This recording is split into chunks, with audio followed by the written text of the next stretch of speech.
കല്യാണം ഇനി വേറെ level. Basid wedding mall, Basid arcade, Poongottukulam, Tirur. തിരൂരിൽ LDF പ്രകടന പത്രിക പുറത്തിറക്കി. 15 സവിശേഷ ഊന്നൽ മേഖലകളും 15 ബൃഹത് പദ്ധതികളും 50 സവിശേഷ പദ്ധതികളും 100-ലധികം മൈക്രോ പ്രൊജക്ടുകളും അടങ്ങുന്ന പ്രകടന പത്രികയാണ് LDF പുറത്തിറക്കിയത്. 2050 തിരൂർ എങ്ങനെയായിരിക്കണം എന്ന കാഴ്ചപ്പാടോടെയാണ് പ്രകടന പത്രിക തയ്യാറാക്കിയിരിക്കുന്നതെന്ന് LDF സ്ഥാനാർത്ഥി വി അബ്ദുറഹ്മാൻ പറഞ്ഞു. നിയമസഭാ തെരഞ്ഞെടുപ്പിനുള്ള തിരൂർ നിയോജകമണ്ഡലം LDF സ്ഥാനാർത്ഥിയുടെ തെരഞ്ഞെടുപ്പ് പ്രകടന പത്രിക തിരൂരിൽ പുറത്തിറക്കി. 15 സവിശേഷ ഊന്നൽ മേഖലകളും 15 ബൃഹത് പദ്ധതികളും 50 സവിശേഷ പദ്ധതികളും 100-ലധികം മൈക്രോ പ്രൊജക്ടുകളും അടങ്ങുന്ന പ്രകടന പത്രികയാണ് തിരൂരിൽ അവതരിപ്പിച്ചത്. ഇവിടെ ഒരു മാറ്റം ആവശ്യമാണെന്ന് ജനങ്ങൾ ആഗ്രഹിക്കുന്നു. താനൂർ നിയോജകമണ്ഡലത്തിൽ നിന്നും 2 തവണ തെരഞ്ഞെടുപ്പിൽ മത്സരിച്ചാണ് ഞാൻ തിരൂരിലേക്ക് മാറിയിട്ടുള്ളത്.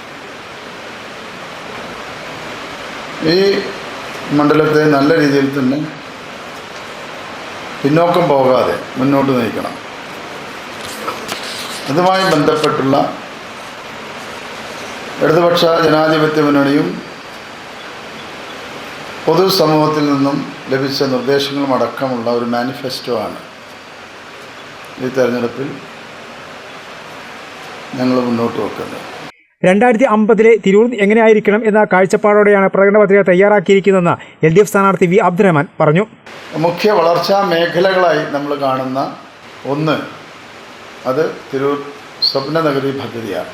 അവിടെ ഒരു നോളജ് സിറ്റി, അതോടൊപ്പം തന്നെ ഒരു IT ടൗൺഷിപ്പ്, സ്കിൽ പാർക്ക്, ഒരു ഹരിത ബിസിനസ് ഇടനാഴി, അതൊരു പ്രത്യേക സാമ്പത്തിക മേഖലയായി മാറ്റാൻ ഉതകുന്ന രീതിയിലാണ് ഈ ഒരു പദ്ധതി.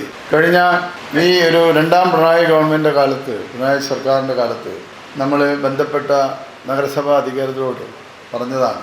2050 വിഷൻ ഡോക്യുമെന്റും മാസ്റ്റർ പ്ലാനും ബ്ലൂ പ്രിന്റും വിശദമായ ഗവേഷണ പഠന പ്രവർത്തനങ്ങൾക്കൊടുവിൽ തയ്യാറാക്കും. മണ്ഡലത്തിന് പൊതുവായും വിവിധ പഞ്ചായത്തുകൾക്കും നഗരസഭയ്ക്കും പ്രത്യേകമായും ഒരുക്കുന്ന മാസ്റ്റർ പ്ലാൻ അടിസ്ഥാനമാക്കി ആയിരിക്കും ഭാവി പ്രവർത്തനങ്ങൾ. പ്രകടന പത്രികയിൽ മുന്നോട്ട് വെച്ചിട്ടുള്ള പദ്ധതികൾ സൂക്ഷ്മതലത്തിലുള്ള വിലയിരുത്തലിന് വിധേയമാക്കിയായിരിക്കും നടപ്പിലാക്കുകയെന്നും അദ്ദേഹം പറഞ്ഞു. ഒരു മാതൃക റിവർ ടൂറിസം ഡെസ്റ്റിനേഷനാക്കി തിരൂരിനെ വികസിപ്പിക്കുന്നതാണ് മറ്റൊരു പ്രധാന നിർദ്ദേശം. മണ്ഡലത്തിലെ മുഴുവൻ ആളുകൾക്കും പ്രാഥമികവും അത്യന്താപേക്ഷിതവുമായ അടിസ്ഥാന സൗകര്യങ്ങൾ 100% ഉറപ്പുവരുത്തുന്ന ഗ്യാരണ്ടി സ്കീമാണ് മറ്റൊരു പ്രധാന നിർദ്ദേശം. എല്ലാ മേഖലകളെയും സ്പർശിക്കുന്ന പദ്ധതികളും തദ്ദേശ സ്വയംഭരണ സ്ഥാപനങ്ങൾക്ക് തുല്യ പങ്കാളിത്തവും മാനിഫെസ്റ്റോ ഉറപ്പു നൽകുന്നു. മാനിഫെസ്റ്റോയുടെ ദൃശ്യവൽക്കരിച്ച പതിപ്പും അവതരിപ്പിച്ചു. ചടങ്ങിൽ CPM ജില്ലാ കമ്മിറ്റി അംഗങ്ങളായ advocate P. Amsakutty, advocate Gafoor P. ലിലീസ് എന്നിവരും സംബന്ധിച്ചു.